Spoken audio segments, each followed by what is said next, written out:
আসসালামু আলাইকুম। আজকে আমি রান্না করব টাকি মাছ। এর জন্য প্রথমেই টাকি মাছগুলো পাতিল থেকে উঠিয়ে নিলাম। দেখেন টাকি মাছগুলো কি নড়াচড়া করছে। এগুলোকে সহজে ধরা যায় না। তারপর আমি আবার একটু চেষ্টা করলাম পানির মধ্যে দিয়ে ধরতে পারি কিনা। অনেক চেষ্টার পর একটা ধরতে পেরেছি। তারপরে এই মাছগুলোকে আমি একে একে পাছাড় মেরে মেরে মেরে ফেলছি। তারপরে এই কাটার জন্য বসে যাব। এই যে আমি কাটার জন্য বসে গেলাম। প্রথমে এই একটা বড় টাকি মাছ কাটতে নিয়েছি। মনে হচ্ছে যে শোল মাছ। কিন্তু না, এগুলো টাকি মাছ। টাকি মাছ কে, কে খেতে পছন্দ করেন? আমি তো টাকি মাছ খাই না। কিন্তু বাসায় শ্বশুর-শাশুড়ি খায়। এর জন্য তাদের জন্য কাটাকুটি করে ভালো মতো ধুয়ে পরিষ্কার করে নিব। তারপর আমি এগুলোকে ফ্রিজে রেখে দেব। ভাগ, ভাগ করে যেদিন যেই কয়টা, কয়টা খাবে ওই কয়টা একটা, কারণ তারা তো ২ জন মানুষে খায়। এর জন্য কম, কম করেই পোলডা, পোলডা করে রাখবো এর জন্য। তা যাই হোক, বলতে, বলতে আমার বড় মাছটাকে আমি ভালো মতো আঁশ ফেলিয়ে তারপর কেটে কুটে নিচ্ছি। মাছটাকে ৩ টুকরো করে নিচ্ছি। একটা মাছ কাটছি কারণ মাছটা অনেক বড় তো তাই। আর লেজ যাই হোক, মাছটা কাটা শেষ। মাছটা কাটার পরে এই যে মাছের কল্লার ধারে যে মানে পেটের দিকে যে ইটা থাকে, ওই চামড়াটা না ফালালে আমার কাছে ভালো লাগে না। আমার মাও এই মাছের কল্লার ধারে এই আঁশটা ফালায়, এর জন্য আমিও ফালাই সবসময়, তাকে দেখেই শেখা। যাই হোক, বলতে বলতে আমার মাছগুলো বেশ কিছু ধোয়া দিয়ে নিচ্ছি। দেখেন এখন পরিষ্কার হয়ে গেছে। আমি একটা ঝাঁপিতে মাছগুলো একে একে উঠাচ্ছি, তারপর ঝাঁপিতে করেও একটা ধোয়া দেব, তারপরে বাসায় নিয়ে যাব। যাই হোক, দেখেন মাছগুলোকে কত সুন্দর দেখাচ্ছে ধোয়ার পরে। এই ঝাঁপিতে করে আরেকটা ধোয়া দেবো, দেখবেন তারপর আরও সুন্দর দেখাবে। যাই হোক, বেশ কিছু ধোয়া দিয়ে রেখেছি, জানি যেদিন নামাবো সেদিন জানি বেশি করে ধোয়া দরকার না হয়।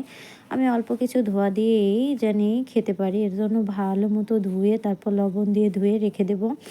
যাই হোক, বলতে বলতে আমার মাছগুলো প্রায় ধোয়া শেষ। এই ধোয়া শেষ, এখন আমি বাসায় নিয়ে যাব। এগুলোকে লবণ দিয়ে ভালো মতো ঘষে ঘষে ধুইছি, না হলে আবার মানে গন্ধ আসে। তারপর আবার যেই সময় রান্না করব তখন গরম পানি দিয়ে তো ধোবই। যাই হোক, সেটা আর দেখালাম না। এই মাছগুলোকে আমি পোল্লা পোল্লা করে ফ্রিজে রেখে দিয়েছি। অল্প কিছু মাছ নিয়ে রান্না করতে বসে গেলাম।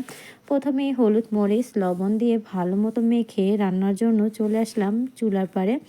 তারপর আবারও কিছু মাখামাখি করে তারপরে তেলের ভিতরে একে একে দিয়ে দিচ্ছি মাছগুলো। মাছগুলো বড় বড়গুলোই নিলাম। শাশুড়ি মা বলল যে বড়গুলো ভাজি করো আজকে। এগুলোই খাই, তার কারণ তারা দুজনেই তো খাবে। যা খায় সেটাই রান্না হোক। যাই হোক, বলতে বলতে আমি একে একে সুন্দর করে মাছগুলো দিয়ে দিচ্ছি। দেখে মনে হচ্ছে যে শোল মাছ ভাজতেছি। আমারই খেতে ইচ্ছে করছিল, এত মজা হয়েছিল নাকি। আমার শ্বশুর বললে যে এরকমই খাওয়া উচিত মানে টাকি মাছ খেলে।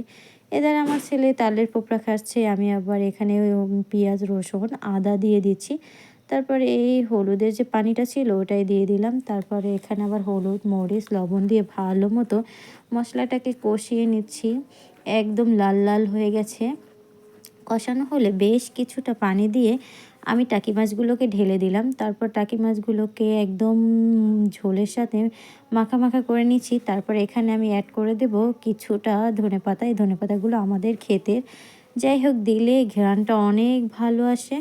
তাই ধনেপাতাগুলো দিয়ে বেশ কিছুক্ষণ জাল দিয়ে নিচ্ছি। তারপরে দেখেন এখানে বুড় বুড় করতেছে। এটাকে রান্না কমপ্লিট হয়ে গেলেই উঠিয়ে নিয়ে যাব। যাই হোক, এখানে রান্না হতেছে আর আমি ভিডিও করতেছি। একদম ঝোলগুলো মাখা মাখা হয়ে গেছে। এটাই ছিল আজকের